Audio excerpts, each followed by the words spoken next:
Silence, silence.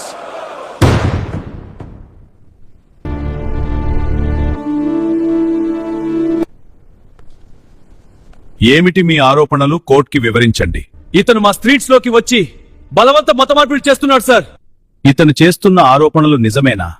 మీరు బలవంతముగా మతమార్పిడి చేశారా? నన్ను మనస్ఫూర్తిగా ఆరాధించేవాళ్లే నాకు కావాలి. నాపై ఇష్టం లేకుండా నన్ను ఆరాధించేవాళ్లు నాకు అవసరం లేదు అని బైబిల్లో స్పష్టంగా రాసి ఉంది. అలాంటప్పుడు బలవంతంగా ఎలా మారుస్తాం?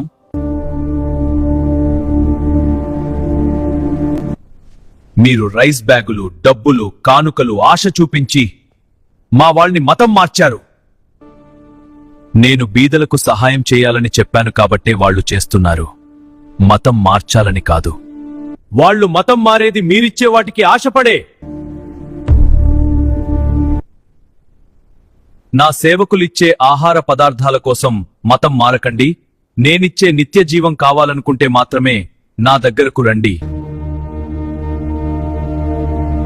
యేసుని నమ్మితే మీ రోగాలు పోతాయి, మీ సమస్యలు పోతాయి అని ప్రచారం చేసి మతం మార్చడం తప్పు కాదా? నన్ను నమ్మేవారికి కలిగే మేలులు, ఆశీర్వాదాలు గురించి చెప్పడం తప్పంటారా? ఒక సబ్బు తయారీ కంపెనీ ఆ సబ్బు వాడడం వల్ల కలిగే లాభాల గురించి ప్రచారం చేయడం తప్పు కానప్పుడు, నన్ను నమ్మడం వల్ల కలిగే లాభాల గురించి చెప్పడం కూడా తప్పు కాదు.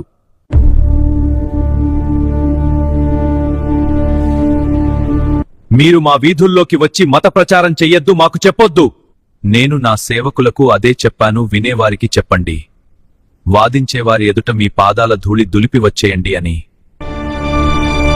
నా ప్రేమ, నా త్యాగం, నా బోధలు, నా ఆజ్ఞలు నచ్చితే వస్తారు, నచ్చకపోతే రారు. ఇందులో బలవంతం ఏమి ఉంది? మీరు మత ప్రచారం చేయడం వల్ల రోజురోజుకి మా మతం తగ్గిపోతుంది. నేను మీ పాపముల కోసం మరణించాను. మీరు మీ పాపాలు ఒప్పుకొని విడిచిపెడితే నేను మిమ్మల్ని క్షమించి నిత్య జీవమిస్తాను.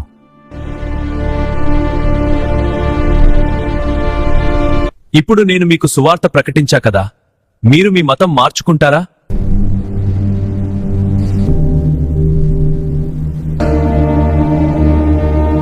వినగానే ఎవరు తమ మతం మార్చుకోరు. బలవంతపు మత మార్పిడి అని చెబుతున్న ఈ కేసులో సరియైన ఆధారాలు లేనందువల్ల కేసు కొట్టివేయడం జరిగింది.